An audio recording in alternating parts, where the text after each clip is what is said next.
If you speak Spanish, there's 3 or 4 South African countries, South American countries you go to. Never come back. If you speak Portuguese, you go to Brazil. Never come back. If you speak Arabic, you go to Saudi. Never come back. I used to say about Iran, but now Trump's going to shit on Iran, so forget that.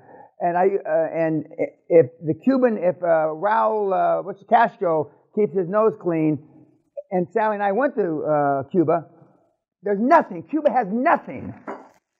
You never come back, okay? But you're not going to go. I could give you $1 million cash to go. You won't go. You can't tell your wife you're going to go to fucking Saudi Arabia. Forget about it. You speak French, but what your wife's going to say? Go to Haiti. What are you, fucking crazy? You don't want it bad enough.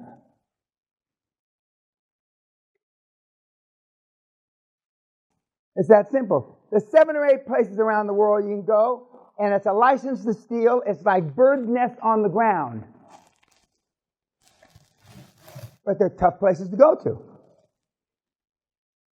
So there's limits to how much sacrifice you're willing to make. And everybody in this room knows that. So don't lie to yourself. See, you've gotten over that first speed bump that I call it. You think they're Mount Everest or something coming here. But he had a business, and I don't want to say it on YouTube. I'll tell you after YouTube how much money he was personally making he's walking away from. More than anybody in this room. By multiples. But he knows, he set it up, the old-fashioned way. Which is conventional wisdom. He has no depth. He was very proud on his paperwork that he filled out. I have no depth. I'm debt-free. What are you, stupid? It's like one of my Hall of Famers said, I've never been turned down by such and such a bank in 25 years. It was her. I slapped her. Back in the 90s, you could slap people. I slapped her. I said, what are you, fucking stupid? You're not asking for enough money if you've never been turned down. But that's the conventional thought process, isn't it? And when the QLA worked, when interest rates were 15, 18, 19, 20%.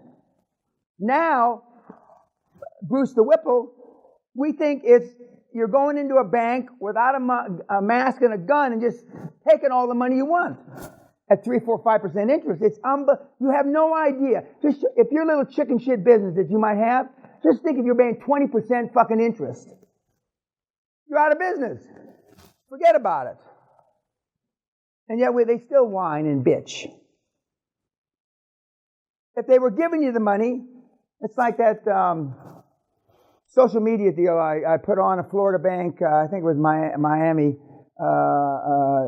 We have money to give out. And I posted it, and it's signed on the marquee the bank had. Now, I have 100,000 basically in the database. I'm supposedly touching 1 million people, 1.5 million people a month. You know how many fucking people went to that fucking bank? 1 out of the millions that saw that fucking sign. 1 cocksucker went to the fucking bank and walked out with a loan. 1. That's worse than the smell of the leather. 8 out of 50,000. This is 1 out of 2 million. I would have flown from Seattle, Washington to the fucking Miami and jumped on that fucking banker and stuck my dick so far up his ass. I mean, you could see it coming out of his fucking tonsils. Why didn't anybody go there? We all know why, don't we? Well, I gotta go see my daughter play soccer. Oh, she's having a sweet 16. My wife's got her period. Who gives a shit? My mother's dying of cancer. You can't help your fucking mother. She's gonna die. And if you may not be as boisterous as I am about it, but if you don't start moving it towards mind of the fucking continuum, you're gonna fail. It's that simple. And you saw him with his 2 little kids? Those kids are going to be fucking Gestapo when they grow up. That's why I call him Hitler. The black Hitler of South Africa. And he walked away for more than this room's got.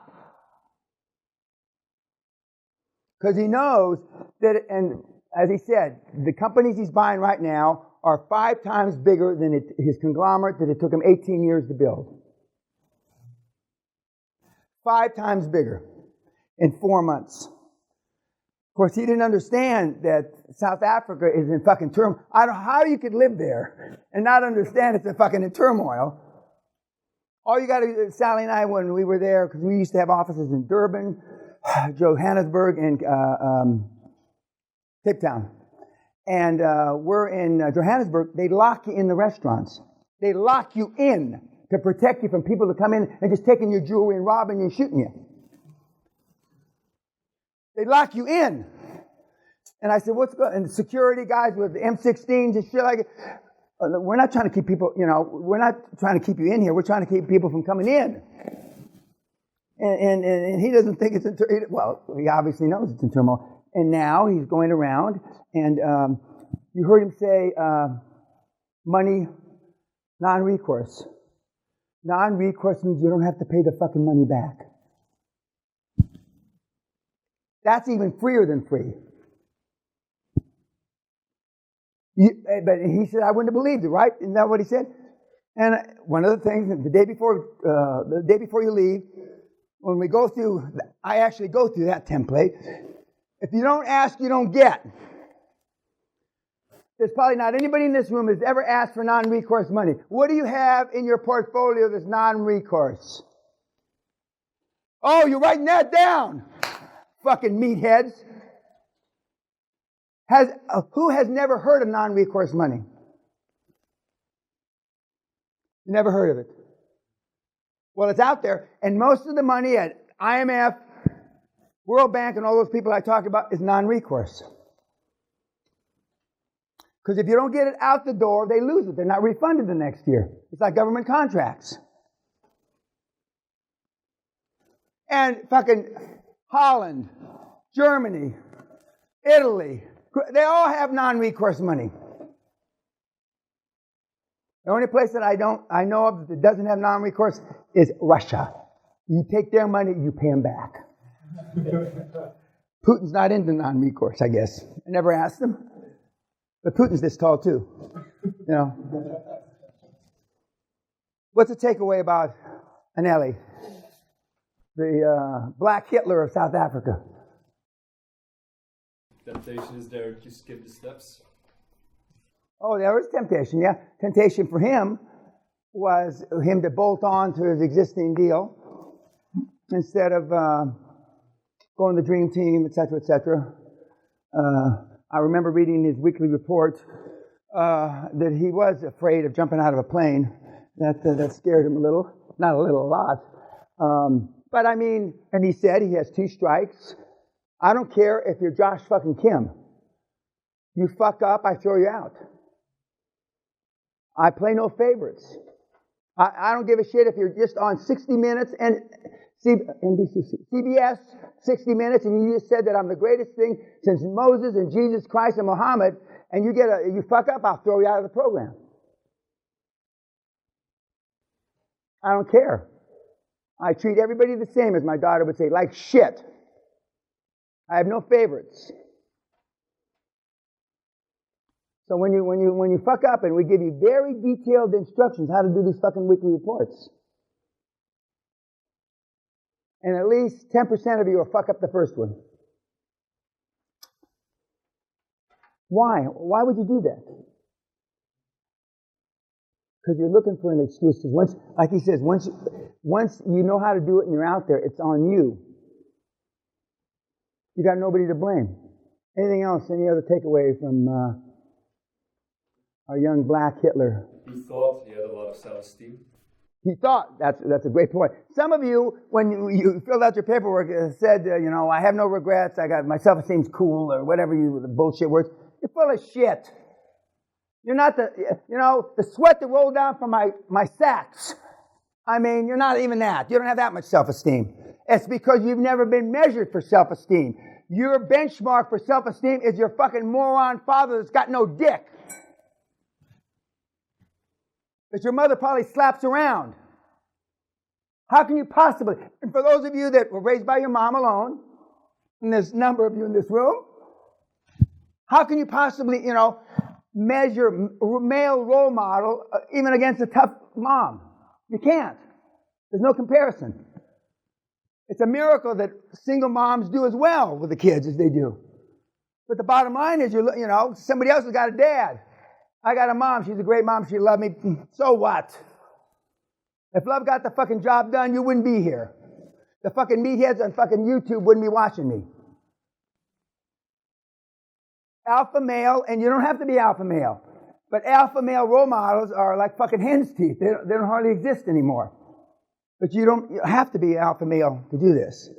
But what you do have to do is pull the trigger. He thought he had great self-esteem until he started measuring it against, getting things done. And he, uneducated, black guy from South Africa, he's got a great company he built.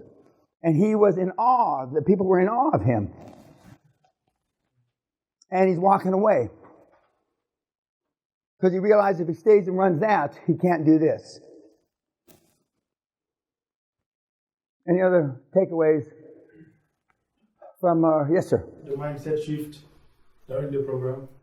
Yeah, some of you have already got the mindset shift. Some of you will get it today, tomorrow, the next day.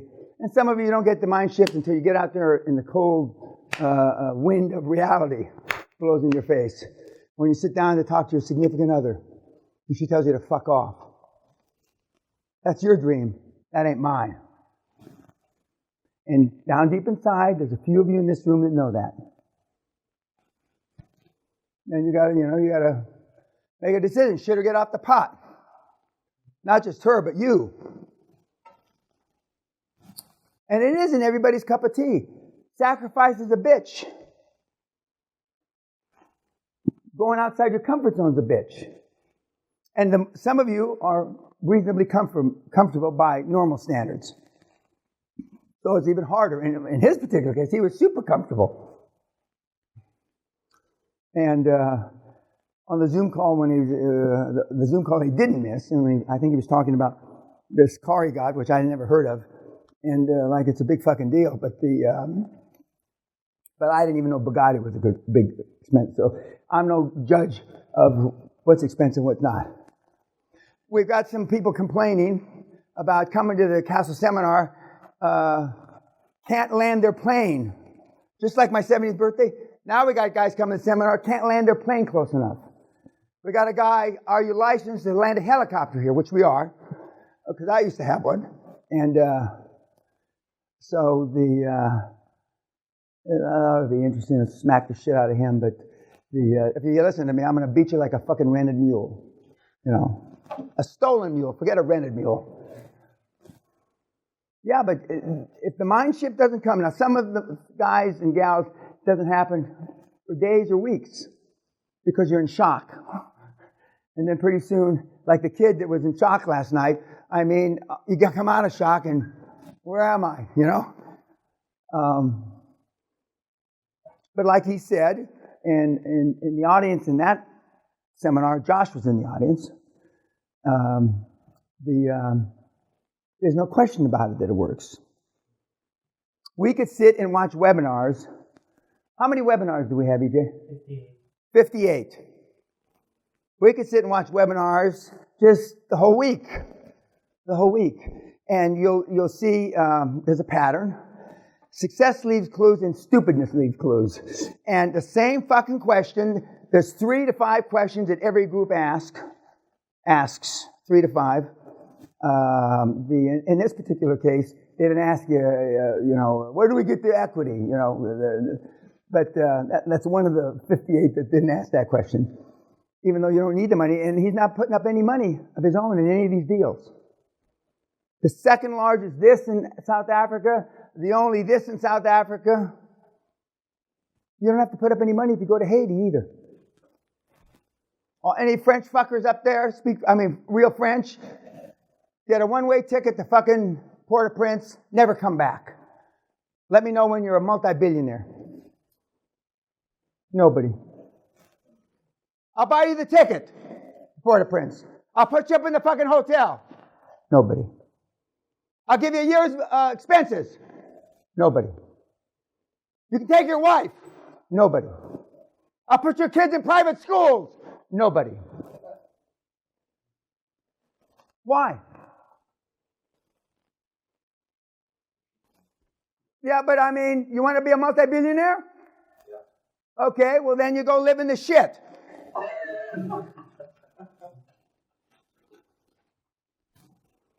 Anything else about? Yes, sir. I think you said all his money was on. Yep. Yes, you listen carefully. All.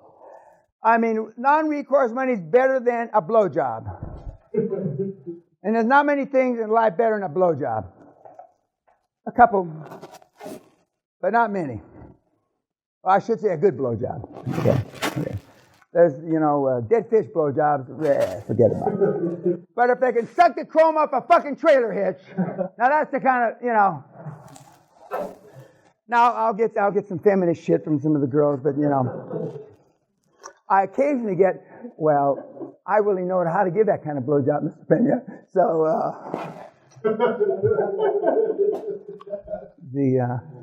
oh fuck. That's why I still enjoy doing this.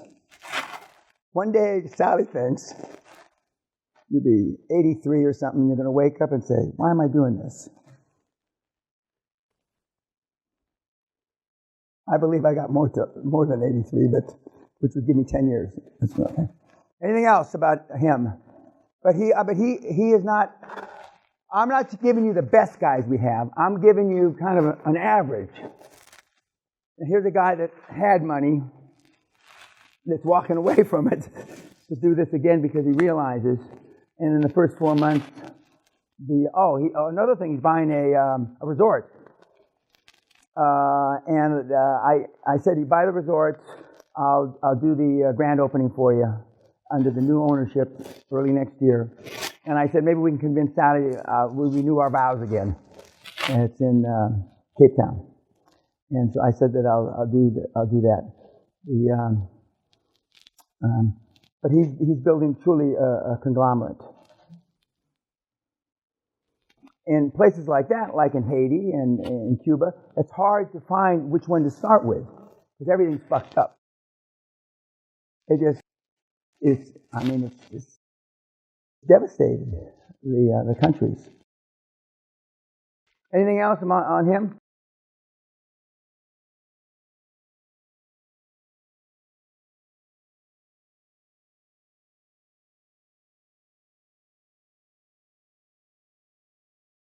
Well, I mean, the last day in my, seminar like sex all comes at the end. And we show the moving parts, the last day and a half, and how to, and the little intricacies that you haven't thought about asking about, we cover in the last day and a half. But one of the things is, the first thing, it's like reading the book. If you don't start in 21 hours from reading the book, every hour that goes by past 21 hours, not 24, 21 hours, you've got less chance of making this stuff work. Some of the people start making changes if you've got organizations while you're here. A couple of the guys, and I'm not trying to increase your expenses, they share a limousine to the airports, not how most of you came. Now, this is an exaggeration, like Tom Sawyer with a stick over your shoulder and a bag, barefoot. You didn't come like that. But a few of you look more closer to that than the way you look now. Okay, YouTube, we'll talk to you later.